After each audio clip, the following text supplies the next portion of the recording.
list of non-common SEO mistakes that I'm going to share with you, it's kind of just me pulled from a lot of discovery calls or first conversations I have with a business owner, right? And so when I notice something's on a site, it's one of these 9. Okay. So number 1 would be thin content. And thin content is just any sort of too surface level or not detailed, or it's not super valuable or low quality, right? That's just a blanket term for thin, just content that doesn't meet a certain quality standard. So we know that it's easy to buy content online and it's cheap, and unfortunately the search engines can see that, and your buyers, your would-be buyers that are landing on the site see that too. So it's just not a good look.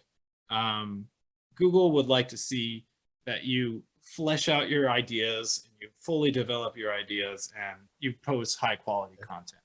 Okay. Number 2 would be inaccessible to Google. So if there's some roadblock or obstruction that's preventing Google from crawling the site, Google actually crawls the site and clicks on stuff as if it were a user.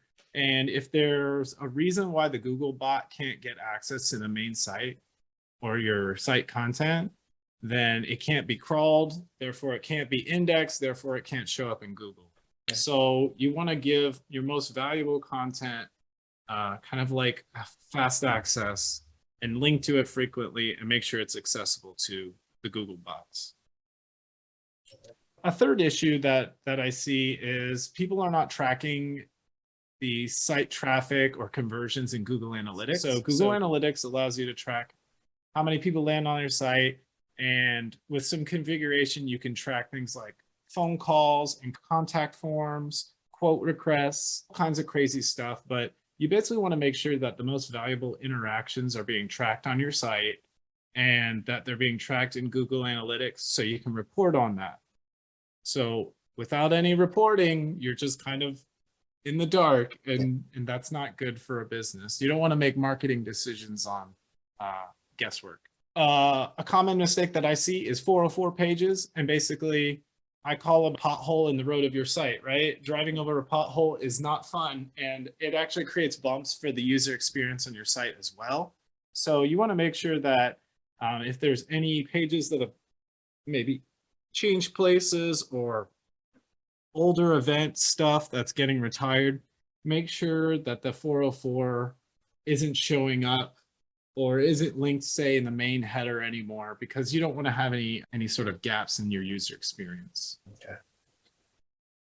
Site security. Google has said you need to make sure your site is HTTPS, which is the little padlock in the browser. And if you don't have that, make sure you do that, because it just creates a question in the buyer or the visitor's mind. It's like, hey, if you haven't secured your site, like, are they going to be good custodians of my credit card number, for example? Or are they good providers if they're not paying attention to this thing? Because if you're using Chrome, for example, the warning is very loud, and it does kind of provoke a fear response. You're like, oh my gosh, are they going to steal my info? So just make sure that your site's secure with the SSL HTTPS stuff. Number 6 would be no keyword focus. And like, I see this so much for specifically in content. That's why I say the business owner.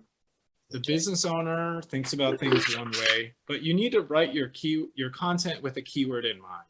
And you need to make sure that the keyword has traffic in Google, and that keyword especially aligns with your buyer. So if you just write content that's not focused on any one keyword, unfortunately, it's going to be difficult to rank for said keyword. Number 7 would be poor site experience. And I use this as a catch-all term to cover site speed, mobile presentation, usability. There's a lot of like technical elements that you got to add to your site to make sure it delivers a good experience. But I would put this as probably one of the more important things, because if your site delivers a poor experience, the user is not going to interact with it. And it doesn't matter what's on the site anyways. We don't care if you've got good content if your site takes 7 seconds to load. The rule is 3 seconds, right? If you can get it under 3 seconds, you're good. Because here in the United States, as broadband internet rolled out, our expectation is that things should be super fast. So I've identified that that's the way consumers act, because that's the way I act when I'm doing browsing. So I think that's a good rule of thumb is if you were a user of that site and it were frustrating and there's a delay, Google's going to hold it against you as well. Number 8 would just be SEO details. Details really do matter when it comes to SEO. I talked about persistence, but also making sure you're detailed in your SEO presentation. These are, unfortunately, there's just some SEO legwork that needs to be done, and that's making sure your site's adequately tagged and you're putting forth your best SEO foot forward for the Google bots and for users alike. So this would be things like making sure the tags show up in the search results properly. So you want to make sure that your brand is written clearly and there's good descriptors written for every page that demonstrate to the user what they can expect on the page. And then the last one would be lack of authority. Google really wants you to be an authority if they're going to send you organic traffic on any one topic. So if you are an expert in any one field, it really behooves you to talk more about being an expert and what you know and demonstrate your authority on any given topic, because ultimately that's what users are looking for. They want an expert and an authority so they can find a good source of information.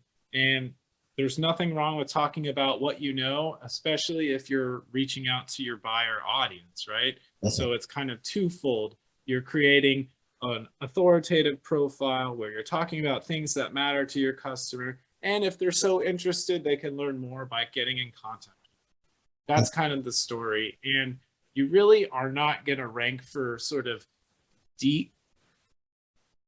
Within the sales funnel, there's top of the funnel and bottom of the funnel. As you're at the top of the funnel, your awareness is super low. And as you get to the bottom of the funnel, your awareness is super high and you're more likely to interact.